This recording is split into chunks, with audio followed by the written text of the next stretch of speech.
the video. You're not wrong. The split brain patient. What specifically did we end with that guy? Watching video. You didn't finish it. Okay, good. Yes, all of these are true. But what did the guy do at the very end of the video that we watched? He couldn't say, but wrote the. But what could he not do with the say it? Say it. Yes. We're all so this is because his hemispheres again are not able to communicate. So the did he draw with his left hand? We're about to, but there we go. Word is shown on the right side of this side of your head is processing it. Yeah? But where's language? Left. So he is not able to verbalize pan. Language is not there for him at that juncture of his life, but his brain knows it's there because drawing it, he is just fine. So again, the important thing here is the influence of, it's like your brain knows, but it chooses not to let you know at some situations. So the amount of information that your brain is dealing with at any given moment is so much that if we were privy to all of it all the time, we would be in this constant state of overwhelmedness. So your brain essentially just gives you access to information that it thinks is useful in the moment. That top of the iceberg stuff. But this is one of the first experiments and examples that we're going to see in this course that what's really driving us at any given time might be stuff that is outside of our awareness. Yes, ma'am. So was he not able to see it, or could he just not say it? He just couldn't say it. Okay. And so that's the other thing. Your sensation of a visual stimulus, an auditory stimulus, or whatever is separate from the perceptual representation that your brain provides. So eyes, they're just fine. They're there, they're living their life, they're taking in wavelengths and sending that information to the occipital cortex. But the brain's ability to represent that word is lost because the information is not able to be shared between hemispheres. And so we're going to see that trend a lot, actually. Yes. So he couldn't say the word pan, but could he also like not write it out? Or is it like, since his brain was split open, Language. No. so in total he couldn't do anything? No. So the language representation for that object is just hidden from him when it's on that side of the screen. But a visual representation of it is still available to him because he can see it for sure. I was going to say something else. And so, yeah, that's what I was going to say. Notice how his instruction was to focus on the point on the screen. That was a very specific request so that this experiment could actually work. He, very quietly, but he stated at the very beginning of this video that his life is the same as it was before the surgery because you're constantly like moving all over your environment. So enough information is coming in both eyes and making it to both hemispheres that you're not going to notice any different.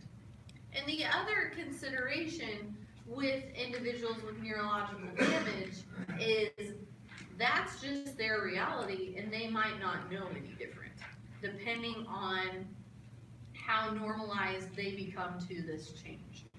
So, but split brain patients, they're just like us. It's like that section in Us Weekly where they're like celebrities. They're just like us, right? No celebrity smut out there, lovers? Fine, whatever. So it is only in a specialized laboratory environment where Dr. Gazaniga and his colleagues will to show this discrepancy in communication across the hemispheres. Question? So like, if the split third person, they were playing like sports and stuff in balance, would it be the same as another person, or would there be like difficulties when it comes to? Understanding. And I'm not an expert, but just based on what I've read, as long as they could do it before, they shouldn't have too much of a difficulty doing it again. Balance is a little bit further back in the brain. And so that hindbrain and midbrain would not so much be affected by the severing of the corpus callosum. And so it shouldn't be an issue. But essentially, well-practiced stuff that the individual knew before should stay pretty similar. The one thing we have to consider here is how much of the brain, like with this guy, how much of the brain was damaged due to epileptic seizures in the first place.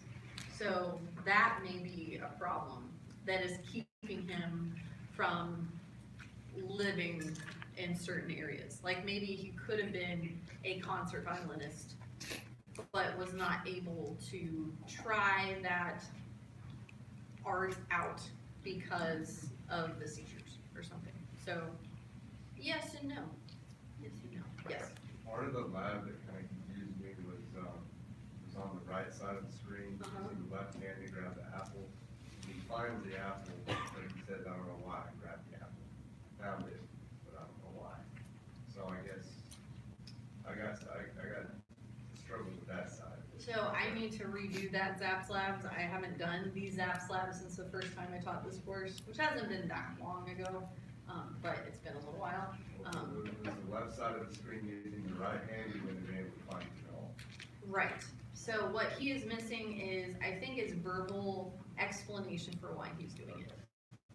And yes, so, and because he's focused on that fixation point right in front of him, he wouldn't really have a lot of that explanation because the setup is so that you either are able to say it or view it and not really know why you're doing it.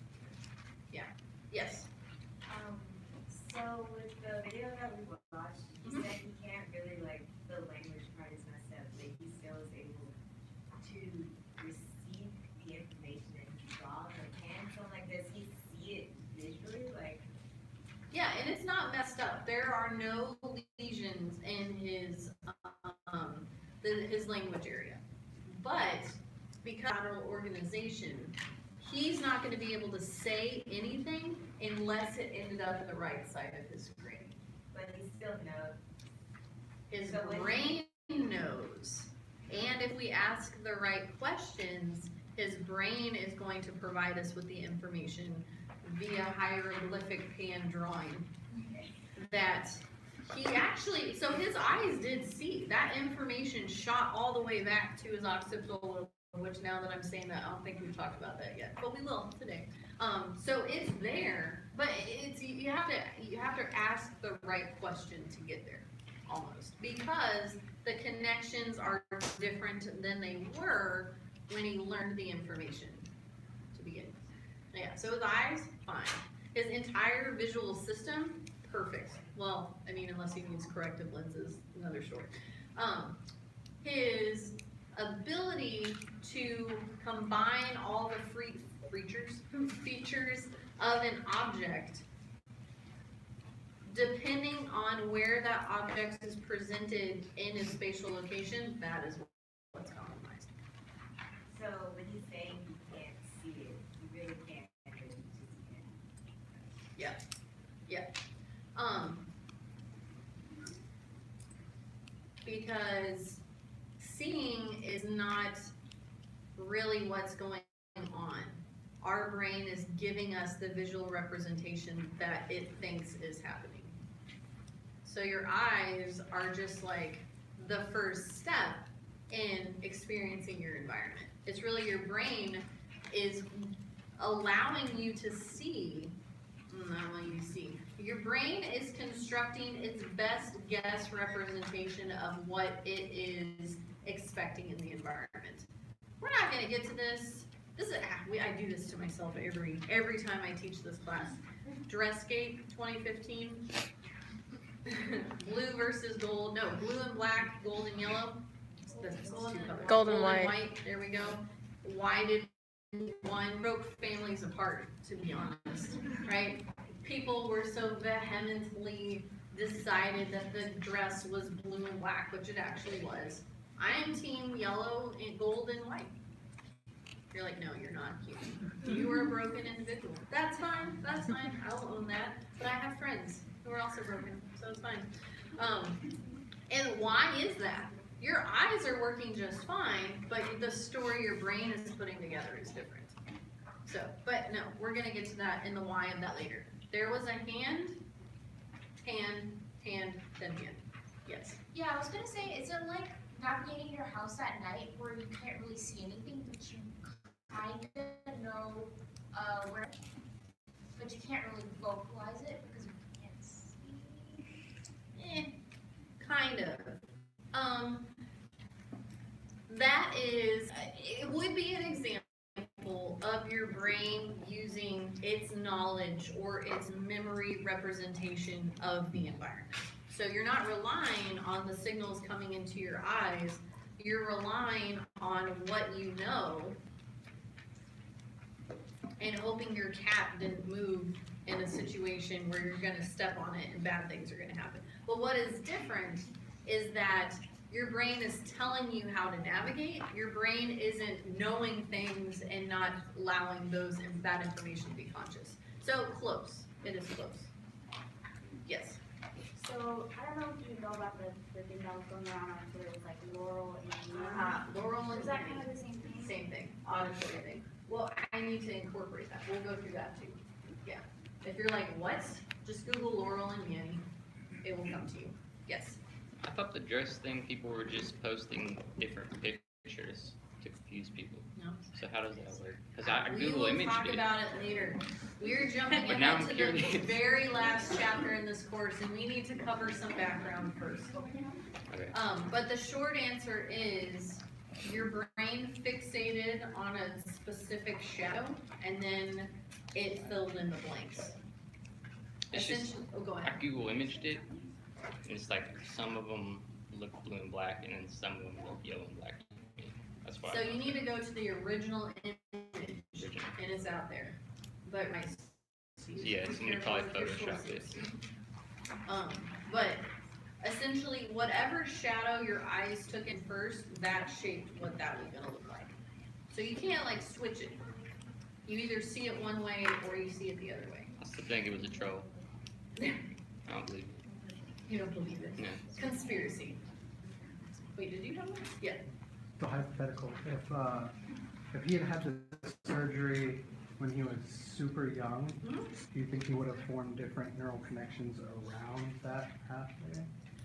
So the two hemispheres still would have separated their main tasks.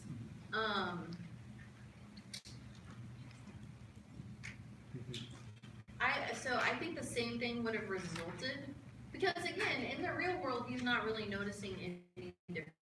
So if I opened your brain and like took out a chunk right here, the rest of your brain is going to fill it in. You're not going to see that hemispheric specialization. But the problem with these patients is you cut the highway. Like Godzilla just destroyed the highway between hemispheres, and that you can't get back. So only in split brain patients are we really able to see the specialization that occurs on one side or the other. But any other type, the areas around it are gonna just absorb whatever was missing. The younger you are, the better that your best chance, the best case scenario for that. Question, next question. But it was about the dress thing. I was wondering the same thing, like if you were just looking at a different image, because I actually saw a thing where the designer, she created multiple dresses, the same style, but it was like pink and black, red and black. Like she made different colors. So I was wondering, maybe you actually saw one that was blue and black, and then you actually saw a different one that was white and gold. But I was wondering if maybe that was the thing. She made different colors, so. She did, typically the blue and black that the way the shadows fell on it by virtue of the camera. Yeah, 'cause Some it's, like, people's different brains filled in the gap of that is going to be a yellow, gold and white dress, or that is truly the blue and black dress that it is. And it all depends on what your brain fixated on before. Are there any more over here? Yes. So if the researcher had been like, had prompted him been like, it's a pan, would he have been like, oh yeah, duh, it's a pan? Or would he have been like, why are you talking about pans? That is a good question. I don't think so. Because that verbal connection was never, because what we're gonna see, once we get to the video, is he's drawing the video, and then the researcher's gonna be like, what is that? It's a pan. The researcher's gonna be like, yeah. But, again, he's naming now what he just drew, not what he saw. So the brain knows what he saw, but verbally he can't explain it. Yes. So if before he had the surgery, and he had say like you know, some people have like multiple screens or like have to focus on different things like that, would he, I mean, obviously the command to look at the dot is very specific, but would that affect his job in any way? Like if he were in that situation, in that environment? As long as he kept moving, I don't think he's gonna see any special deficits. Now, this is an old video. I wanna say that's the 90s, and I'm being generous. So, we didn't have necessarily the computer setup that we do now. Yeah. So, would he be able to stare at a Word document? I don't know if he would have to compensate by kind of moving a little bit, but I mean, your eyes do so much saccadic eye movements at any given time. Your eyes are never just still. They are always doing their little shake thing. I know that's the technical term. We'll get to that later. So he may find himself like in a situation where he's like, something's missing here, but I bet he could just like blink himself out of it. But I'm not sure. I'll have to do some digging. Question? Michelle? Do you have a question? Nope, you're good. Are you gonna refute the black and white, black and blue, yellow and gold? I was. Okay, we'll give you a chance. Okay, yes. Yes, so the split brain patient is a pretty big finding. In fact, Dr. Gazaniga, like, he is the split brain guy. He got a lot of notoriety with this, and he has essentially been riding that wave ever since. I'm not saying he's not a great researcher, because he's amazing, but this is probably one of the coolest neurological findings at this time. Because again, we can't just open up people's brains and start cutting stuff and being like, well, let's see what happens next. So this allows us to really see what is one hemisphere doing without the other one getting in the way. So it's a rare opportunity. Yes? So is split brain at all similar to aphasia? Or like- No. Aphasia is a visual problem, and it's where you have lesions in any area of the association cortex, and depending on where in that association cortex, that will tell you what you're missing visually. So to give you an example, there is an aphasia for man-made objects, like tools, right? So if I hit you in the head enough of a hammer, you're gonna be like, I know you hit stuff with it, I think you can use it to build stuff, but you won't be able to name it, or you might not even know what to do with it. I need to go review that. Actually, we're gonna watch a video later when we get to aphasias, and the doctor is such an asshole. So what he does is, it's a woman with this aphasia, so she can't name tools. I shouldn't laugh. And he shows her a picture of a saw, and he keeps on using the word saw as in the past tense of viewing something. There's like, are you sure you saw it correctly? And it's so awful. Anyway, and she still can't verbalize what it is, because that entire space of the brain that's devoted for that is just no longer working. So it's a different type of neurological problem. Let us finish the video. Okay, so I backed it up a little bit, just so we can watch this in action. Oh, that was good. Here we go. Let's get our mood lighting. Here that when we flash a word or a picture, the Joe is easily able to name it.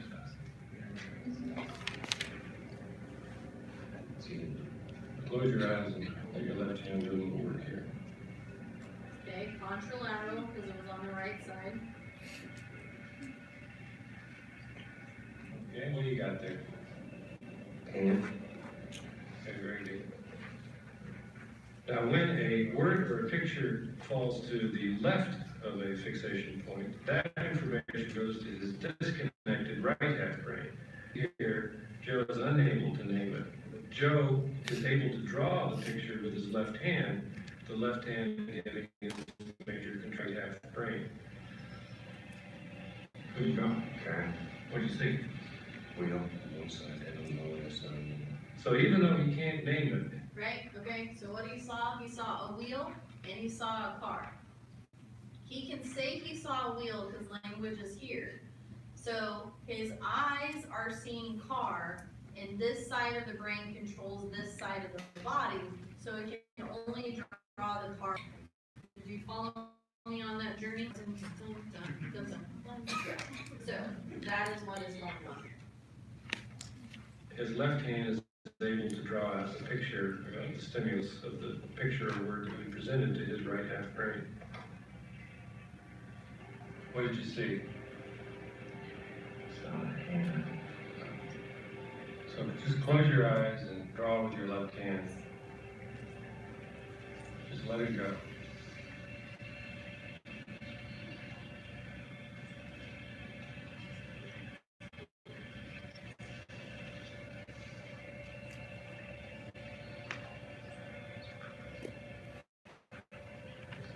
Nice, what's that? What do you see, Hammer? What did you draw that from? I don't know. Joe is just a dramatic example of a neurologic case that really allows you this window into the non-conscious and how powerful non-conscious processes are at influencing our conscious self, our personal self. What Joe and patients like him, and there are many of them, teaches us is that the mind is made up of a constellation of independent, semi-independent agents, and that these agents, these processes can carry on a vast number of activities outside of our conscious awareness. Even though that goes on, there's some final stage or some final system, which I happen to think is in the left hemisphere, that pulls all of this information together into a theory. It has to generate a theory to explain all of these independent elements. And so, and that theory becomes our particular theory of ourself and of the world. Okay.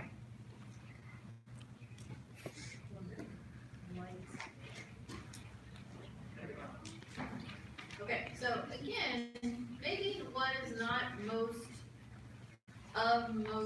note with split brain patients is that they are, using contralateral processing, but rather it is, we have one of the first cases of evidence to show how much information, not how much, but how the information outside of our awareness affects our ability to process the environment.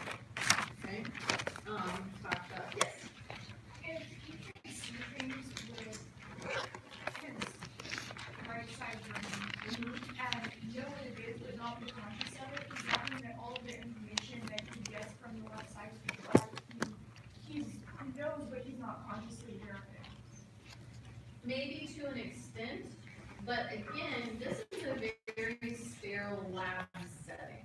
So in his real world, he's not normally on a fixation point. But that being said, maybe like now with computers, he might find himself in that situation where he's staring at one thing and missing a lot of information. I didn't want to get into this because this is kind of a rough thing for brain users. But, but we miss a lot of stuff all the time. But your brain does a really good job about filling in the gaps and making you think that you saw everything with 100% accuracy. So we don't actually notice what we're missing unless we're tested on at the wrong time. So even for full brain users like ourselves, your perception of the world is your brain's best guess for what happened. You see what you want to see, you miss everything else, period. You're like, oh. So with that in mind, we obviously, we are not split brain patients, but we still are in that situation where a lot of our experience is in our subconscious, and our brain kind of chooses what we need to be consciously aware of at any given time. So that's why we are subjective users of our environment, not objective users of our environment. Okay, so one last question. I think this is from your textbook. So the chimeric face experiment is essentially a split brain experiment that has faces. So we have two dapper dudes right here. Who is with the blue background? Can you tell? Leonardo DiCaprio, who's on the left. Bradley Pitt, if you will. We're very close. All right. So if a split brain patient is asked, whom did you see? What would they say? Leonardo DiCaprio. Leonardo DiCaprio, because language is left and Leo is on the right. Okay? Following up with that, if they were asked to point to the top, who are they going to point to? Yes. Brad DiCaprio and Leo Pitt. All of those things. Okay? Because the muscle movement in the left hand is contingent upon the information in the right brain. Okay? Any other split brain questions? Thank God. Okay. This just, every time I go over this per semester, it like gives me a headache because I'm like, wait a minute, take a step back. This, okay. So I dodged another bullet. Let us keep going. Okay, so cortex. I think a lot of you have probably seen this information before, so enjoy the review while we're there. All right, so we talked about the three main parts of the brain: the hindbrain, the midbrain, and the forebrain. So one of the parts of the forebrain is the cerebral cortex, which is the outer 4 millimeter layer of the brain. This is where all of the neurons, the cell bodies are of the cell. And I think I might have emphasized this in my intro to Psych class, but did I ever say the mind is what the brain does? Have I ever stated that a little bit in here?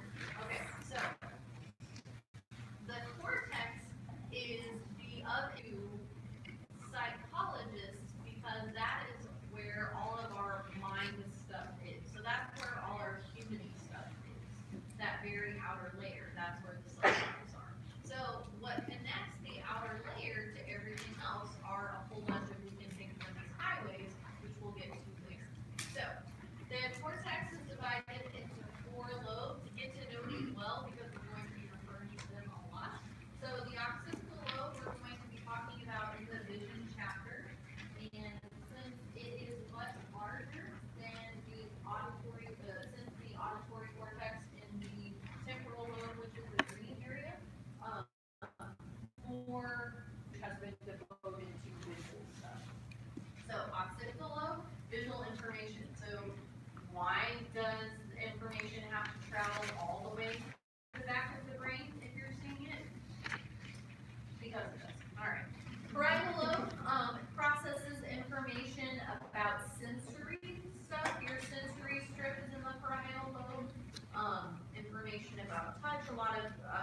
receptors. Temporal lobe on your left hemisphere, that is very important for language. On your right and left hemisphere, that is very, very important for hearing. And then finally, frontal lobe in the blue, this is where our goal-directed behavior is. This is where our personality probably is. This is where our ability to appreciate life and music and art is held. So the most human-y things about our humanness is in the frontal lobe, specifically at the prefrontal cortex, which is the very frontal part of the frontal lobe.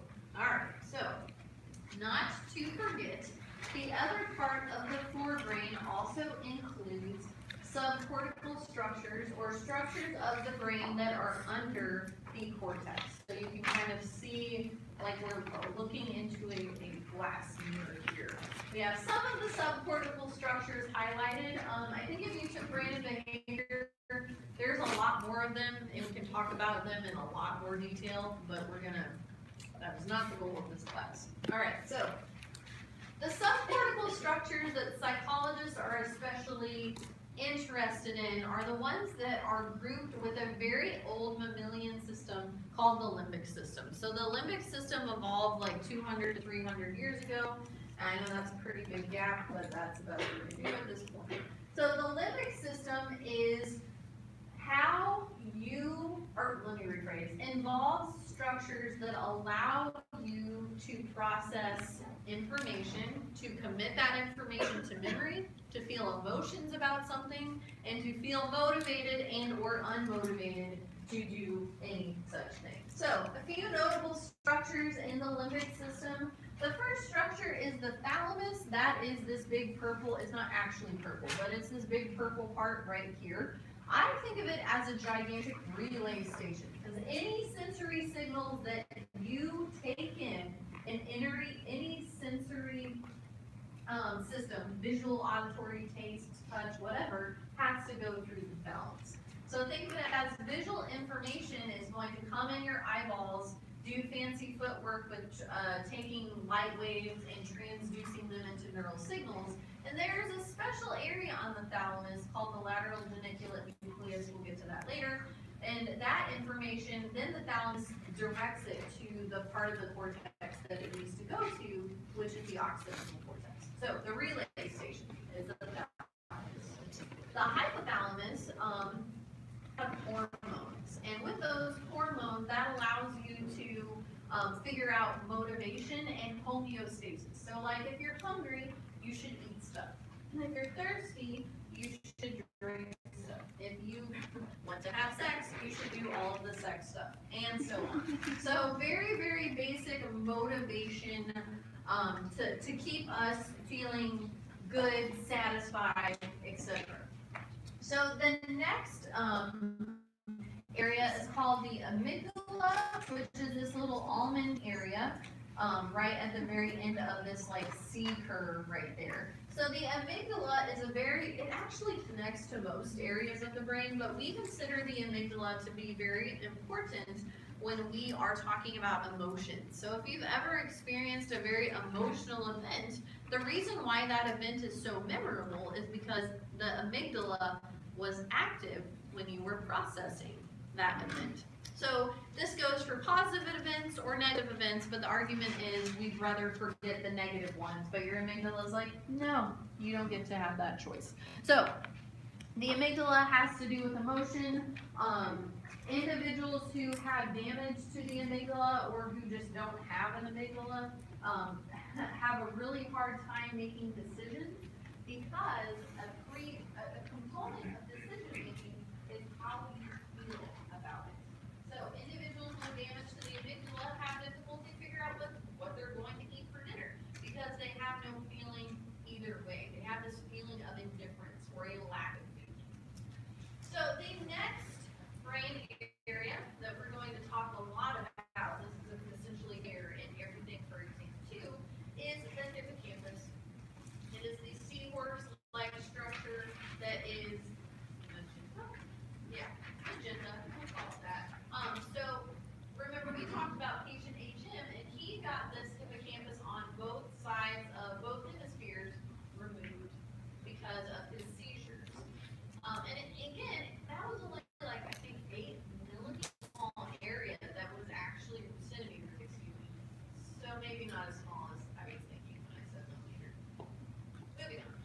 So with the hippocampus, what we see is not, okay, don't think hippocampus and say that's where memories are stored.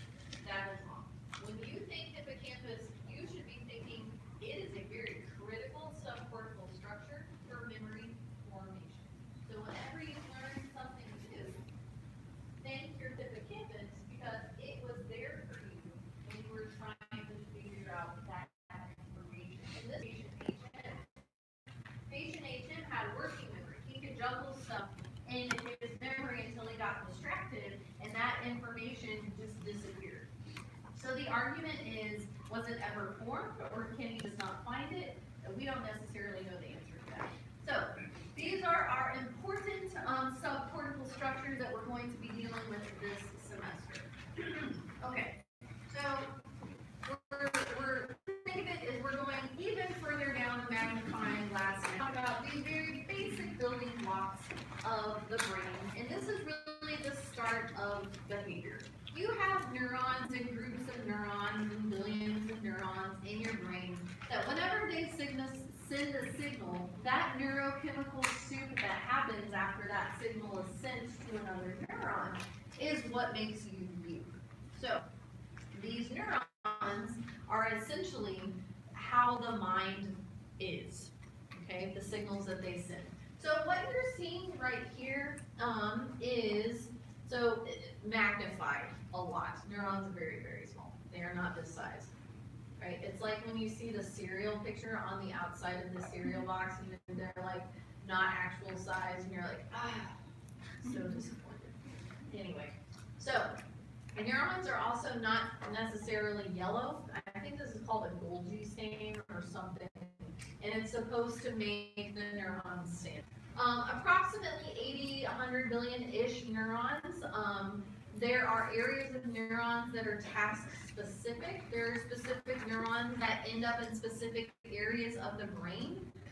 Some neurons have a lot of these tree branch structures that we're going to break down in a minute. Some of them only have some neurons, their job is to take in tons of information. Some neurons are not supposed to do that. So, but neurons are the very first step in your brain sending information across itself so that you can figure out what's going on in your environment. So, your neurons, again, do 10 quadrillion, I can't remember what I said, a really, really, really, really big number of calculations per second. And remember, each neuron sends about 250 miles per hour. So while this seems very tedious as I am describing it right now, it moves very, very, very, very fast. So break this down? Hold on. No, we're going to skip most of that. Okay, so just to give you a bit of an overview here. So the cell body is the brain of the neuron. No pun intended. All of these tree structures, we refer to them as dendrites, and that is where information comes in from other. So a signal from another neuron, the cell body processes it, sends an electrical signal down what I always call the highway, but it's technically called the axon. And this axon ends in terminal buttons, which connects to the dendrites of another neuron. So what we're going to talk about now are what are these little blue puffy things? Well, those blue puffy things are called glial cells. And these glial cells essentially ensure that the quickness, the signals sent in the brain are quick enough that it's going to be able to keep up with your environment.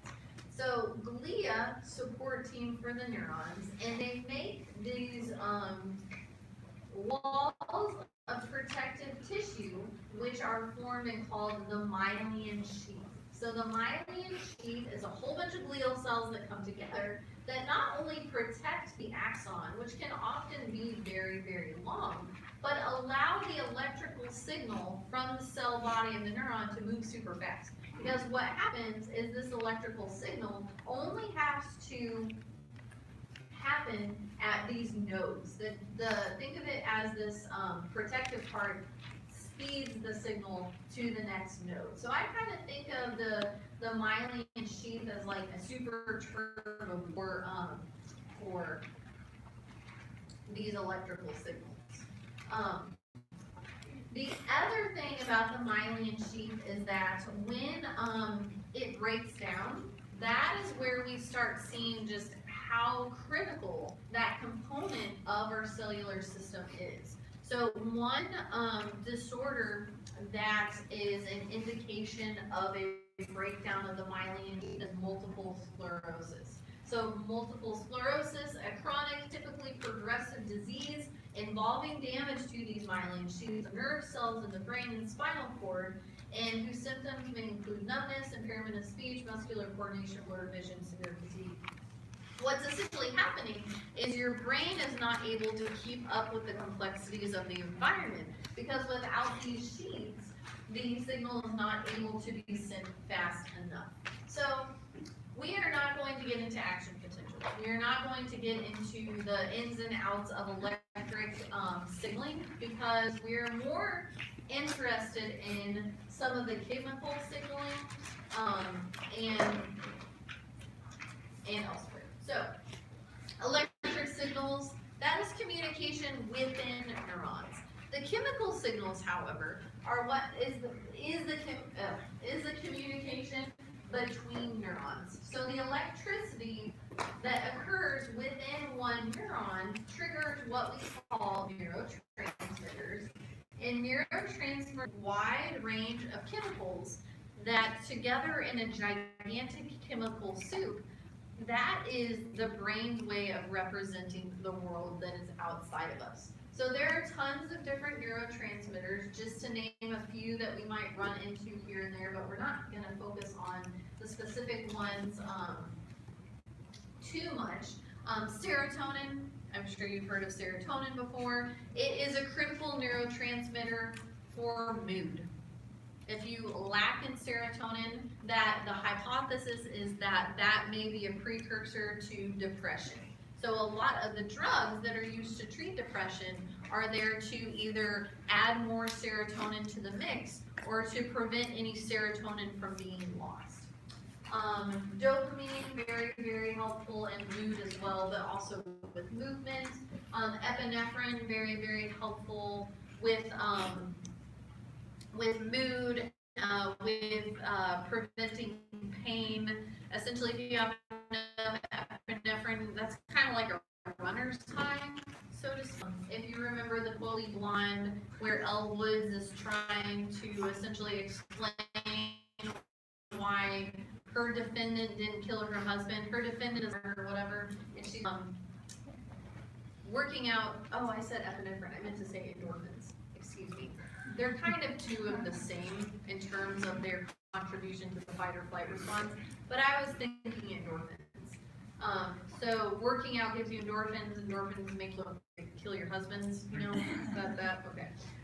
So all of these are neurotransmitters. So there's a space in between one neuron and another neuron, specifically the axon of one neuron, the dendrites of the secondary neuron, and that space is called the synapse or the synapse, however you want to do that.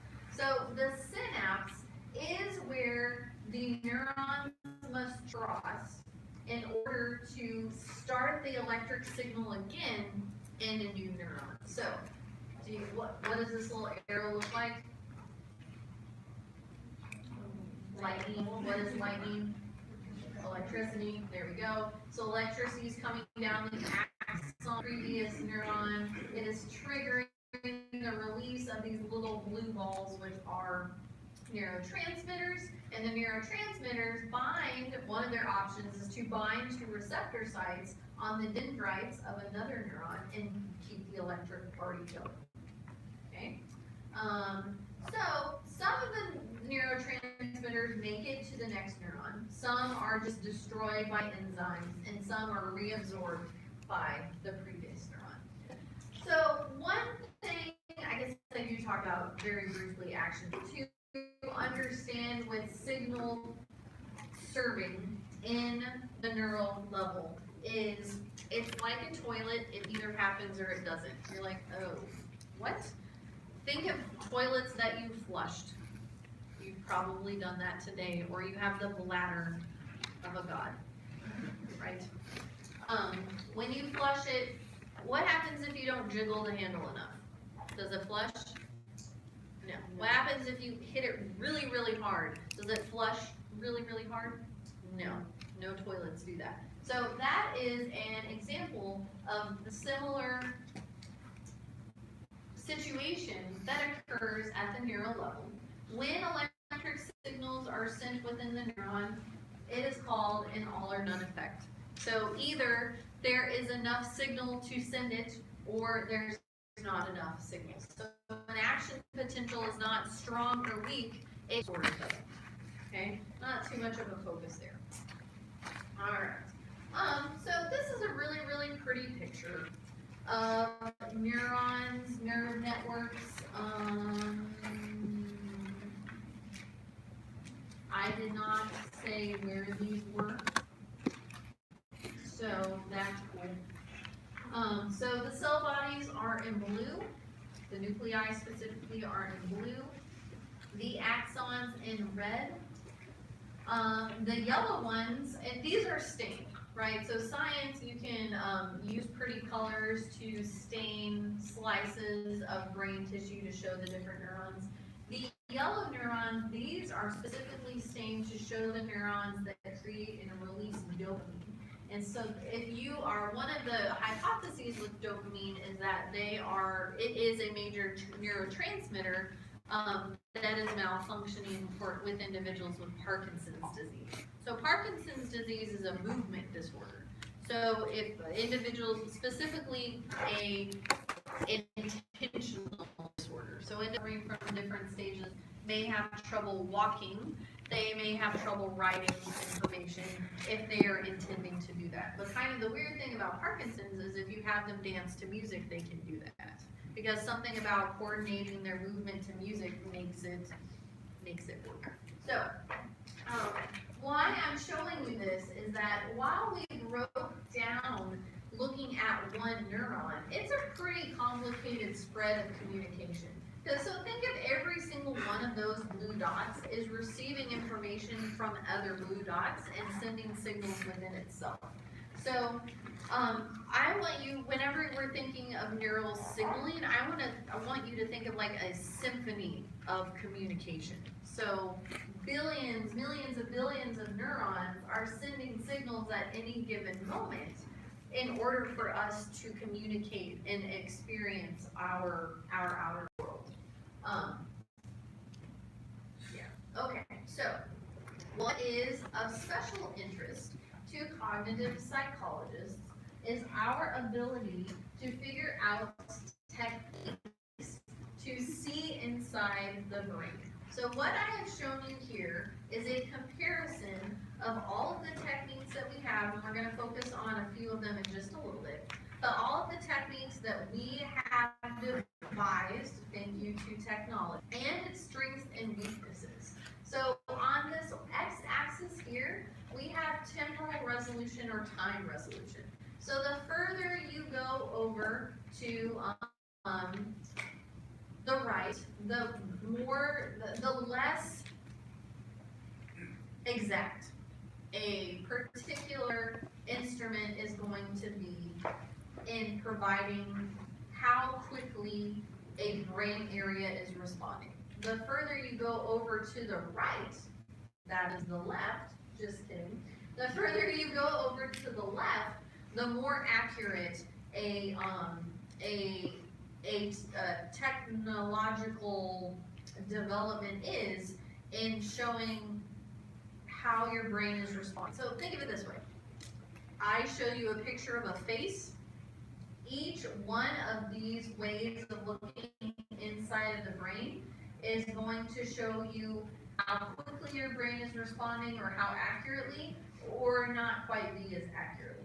On the y-axis, we have spatial resolution. So essentially, we can see on the brain level, and also we can see at the very, like, minimum synaptic level that we were just talking about. So essentially, if you had a type of brain, imaging technology that would be the best, because we are getting nearly an exact representation of what we have. We have not gotten there yet. So what we are going to focus on are some technologies that happen to fall in this particular area. Specifically, fMRI, we'll talk about PET, and we're going to talk about scalp ERPs and EEG as well. So the rest of them, to give you an idea of what has to happen for these types of recordings down here. So patch, clamp, and single unit recording, that is where you are literally getting an electrode on a single neuron or a very specialized area of the brain. We can't necessarily do that with humans unless their brain is already open. And even then, it's not necessarily our go-to, so we usually save these types of recordings for animal modeling. So for humans, we have to use what is up here in this particular area. Okay, so let's break some of these down. So one of the earliest ways to look at the structure of the brain was with CT scans. So CT scans are just an X-ray, but they are specifically an X-ray that provides a three-dimensional X-ray picture of the brain. So this tells us its shape, its size, position of structures, etc. So we see CT scans here on the left. We'll talk about MRI in just a minute. So again, it is kind of cloudy like your go-to X-ray. There's not a lot of clarity here. And if you go get a CT scan, the goal is not necessarily to see what is your brain doing, but more so how is your, there we go, ooh, really bright. How is your brain looking? Okay, so like if you hit your brain really super hard, maybe your doctor wants to do a CT scan just to make sure everything's copacetic in there. You didn't knock anything out. The newer technology is called an MRI, resonance imaging. So magnetic resonance imaging is definitely a more detailed neuroimaging technique.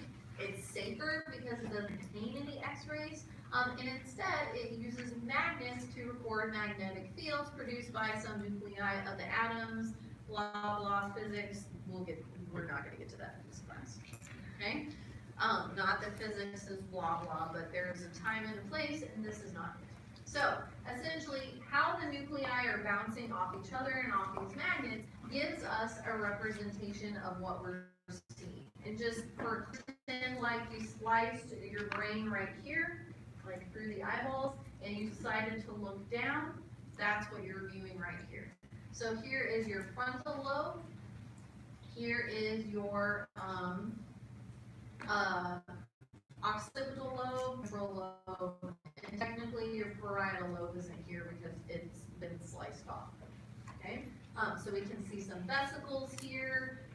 See this gray area at the very, very outside of the brain? You guys seen that? So that is that cerebral cortex. That's that 4 millimeter, like 4 credit card thickness of an area. If you unveiled it, it would be like the size of a newspaper. Okay, so think of that next time you see newspapers. This is your corpus callosum right here. Any musicians in the house? Your corpus callosum is bigger than non-musicians. Congratulations. So the benefit there is that it allows the hemispheres to communicate with each other more. I don't know if that's better. The problem is we don't know if you were good at music because you had a big corpus callosum or if music caused that. Time will tell. So that is that. What psychologists are more so interested in is not necessarily what does the brain look like, because that's more of a medical thing, but what does the brain do? So we have a couple ways of neuroimaging how the brain is functioning in specific tasks. So the first one is called a PET scan, or positron emission technology. So positron emission technology, you introduce what they call a tracer substance, but this tracer substance is usually glucose, like radioactive glucose that you inject into the body, and a low dose of radioactivity. They're not like turning you into Spider-Man or something. And so the PET scan actually keeps track of this radioactivity, telling us which tissues use more of the glucose, which is the body's main fuel, and which are using less. So even though I randomly took this picture from the internet, what I would imagine, the further up, so that the green and it goes up to red, the more red this picture is, the more glucose is being used. So it's talking about eyes closed, eyes open, complex scene. You guys see that? So if your eyes are open, what lobe is probably pretty active? Occipital lobe, yes. So how much glucose has went or is being used in the occipital lobe? And one thing to note, so the nose would be right here, right? So this is the frontal lobe. This is one person, and then this is one person. All right, so eyes open. But look how much glucose is used in a very complex scene. Yeah, a lot more, because your brain and your visual system are working very hard to figure out what you're seeing. So again, the take home here isn't that the occipital lobe causes you to see anything. It is that there is a relationship between you seeing your world and activity in the occipital lobe. What you probably see a lot is functional MRI. So it's the MRI that we talked about earlier. Bouncing around, magnets, nucleus, blah, blah, blah. But the MRI, if we're looking at it with a functional MRI, is a technology that measures brain activity by looking at blood flow. And so the big assumption that all of neuroscience has is that if more blood is flowing to a particular region, it must be in use. And this is an assumption that this field is wild. So we just hope for the best. So again, same with this color coordinated representation. It depends on the lab, but every paper that you read that's doing fMRI is going to give you a color-coded legend. And so the cooler colors mean a certain amount of activity, the warmer colors mean a different amount of activity. Usually the blue colors mean less activity. So probably what's going on here is the participants are looking at a complex scene, and probably no auditory information is going on because the auditory cortex would be in this temporal lobe area. So you use it if blood is going to it. A next way of looking inside of the brain is with a technique that isn't really good at telling you where something is happening, but when. So one thing I forgot to mention, let's actually go back here. fMRIs are really, really good at giving you facial resolution, but the time, reaction time rather, not great. We actually have to find what we call EEGs and scalp ERPs, and ERPs in general. They give us a much better temporal resolution than fMRIs do. So I guess the perfect combination of neuroscience research would be combining both of them, but that costs a lot of money, so people don't tend to do that. Sometimes they do. So electroencephalography is looking at scalp potentials that are happening right on top of the head. So what you do, and this is a little bit overkill, honestly, I just include this picture because it looks cool. What you do is you have, I cannot think of what that is. Hold on, I'm having like a complete.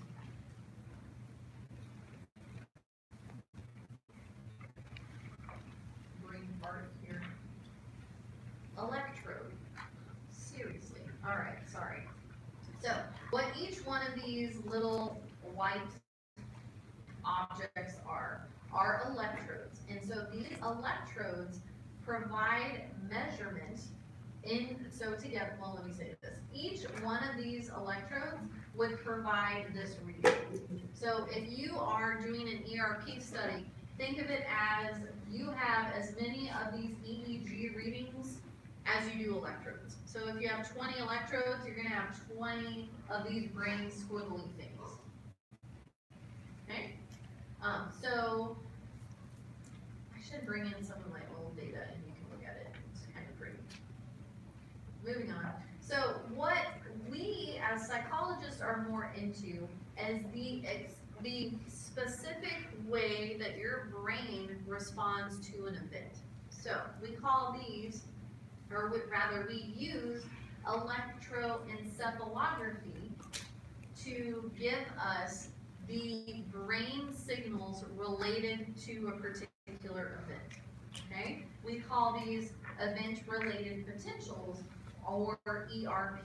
So how electroencephalography works is, let me just give you an example of what I did in grad school, is I would play a short clip of familiar music and a short clip of, 50 different short clips of familiar music, 50 different short clips of unfamiliar music. So every time my person heard a familiar song, their brain should have reacted the same way. So essentially, I take all 50 reactions, average them together, and all this messy, squiggly noise kind of cancels itself out. So then I'm able to see, okay, here's where I had them hear a song. Here's when they decide, oh, I heard something. Here's when they decide, no. They experience a stimulus. A P200 is I heard something. Oh, I heard familiar music, on and so on. Okay? And so what we can do is we can compare what does that brain squiggle look like with the familiar songs, then what does the brain squiggle look like with the unfamiliar songs. And what it turns out is there's not as much of this dip right here if it's information that you're familiar with, because the brain kind of just thinks it's noise. So you're like, what is the point of this? The point of this, there is a point. The point of this is to give us a good idea of how quickly the brain processes information. Not where, because the scalps are on the electrode. The electrodes are on the scalp, but we can have up to millisecond accuracy how quickly the brain responds to information. So for instance, to give you an idea, within 100 milliseconds of a sound, or actually of music, your brain shows us that it heard something, and specifically that it heard music. And see that amount of time, less than half a second, we can tell you know that song. Right? So you don't even have to tell us you know that song. We can look at your brain squiggle and say, you know that song, don't you? And you can't lie to us because brain squiggles don't lie. Yes? Is this used to diagnose problems, or is it just for looking at brain activity? So to be honest, I'm sure it is used to diagnose problems, but I don't know how. It is definitely used just to see how does the brain process stuff time-wise. For sure. So think of it as familiar song, familiar song, familiar song, familiar song. With the computer, you average them all together, and you get an average representation. Very similar to, have you guys seen kind of computer generated aggregate faces before? Some of you, yes. Let's go on a journey. There's a point to this. It might not be a great one, but it is a point nonetheless.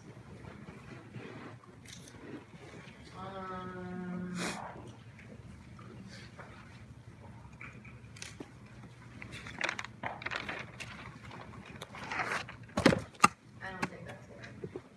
Here we go. Okay.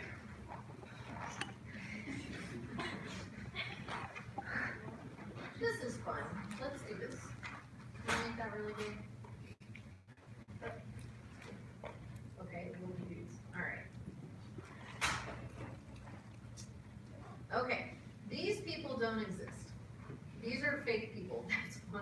look so good. Okay, so what each of these faces are is, there was, I don't know, for the company or research group or whatever, let's just say 100 different faces of people from Puerto Rico, averaged them all together, and they got an average representative face of people of Puerto Rican descent.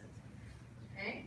So this is like an event-related potential, because anybody from Puerto Rico whose nose was a little crooked, whose eye was a little higher than the other one, whose mouth was a little bigger than normal mouths, all of those idiosyncrasies canceled each other out. So anybody who had weird eyes like this or this got average eyes. Okay? So the reason why you find average faces so much more appealing than any one individual person is that any of the non-symmetric facial features disappeared through averaging them, right? So extreme facial features on either side cancel each other out.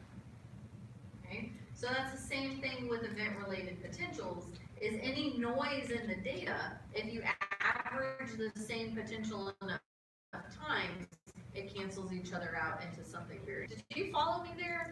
Some of you, some of it? Yeah. So these guys, all very good looking, again, because they don't exist. And I'm not trying to dog on guys, we can say that for the ladies as well.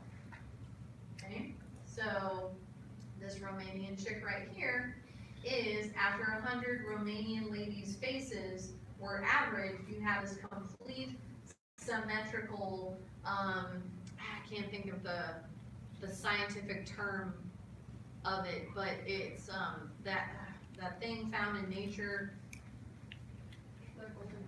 The golden ratio. Thank you. I'm glad you got the thing found in nature and was able to connect that to golden ratio. Yeah.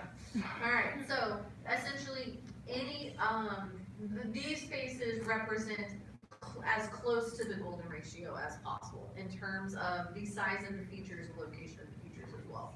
And this is just a small snapshot. If you Google this, I don't know, I found this with just mean average faces, and I didn't get mean faces. So, yeah, so fun there. Moving on to what we were talking about. All right, so this guy. So these waveforms and patterns, they vary with brain activity. So, what we use in psychology or in cognitive science are neuroscientific findings in when people are experiencing their environment. So, what you see right here are fMRI scans of individuals, and what the individual is looking at can be gleaned by where the blood flow is ending up in this particular.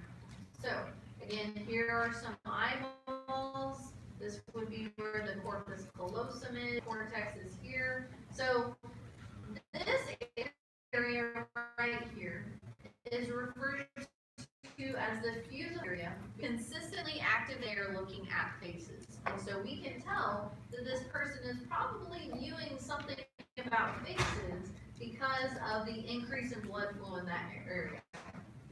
The parahippocampal place area, apparently very active when we're talking about houses. We're not really going to talk about the PPA at any other point here, but this is an example of what the brain is doing when that person is looking at houses. And here, cognitive psychology. The product is the person saying that's a face or that's a house. But now we have a little bit more of an insight into the process. So the process incorporates this particular area on the cerebral cortex when we are processing faces, etc. We can also use, what this is doing is, so instead of in the fMRI signal, we can actually show in seconds, because fMRIs are not very temporally accurate, exactly when people start looking at something different. So notice a brain signal when people are looking at a person versus when that picture changes to look at a house. Those pictures are in your textbook. Note is that with your conclusion, these studies in neuro, because again, they ultimately hinge on the idea that if blood flow with the brain is important for that purpose. So we have a lot of converging evidence for that finding. A pretty big assumption to make. So what I want you to always keep in the back of your mind when you're looking at neuroscience studies is these are a whole bunch of correlations. There is no cause and effect for the most part when we are looking at neuroscience data with like functional magnetic resonance imaging or event-related potentials. And we are not privy to whether this area is necessary for the task. All we can say is that they're related. They're active. One type of neuroimaging, the kind of type of neuroimaging that is also used in the clinical realm that allows us to get a little bit more of an idea of cause and effect is called transcranial magnetic stimulation. So transcranial magnetic stimulation is like a really, really strong magnet that can actually deactivate an area. Sometimes transcranial magnetic stimulation or TMS is used in individuals with certain mood disorders in order to, I say shut down, but I don't mean like stop processing. It's kind of like a weird reboot to hopefully get that area of the brain to start processing and working again. So that is the closest way that we can kind of note whether or not certain areas are necessary for the task.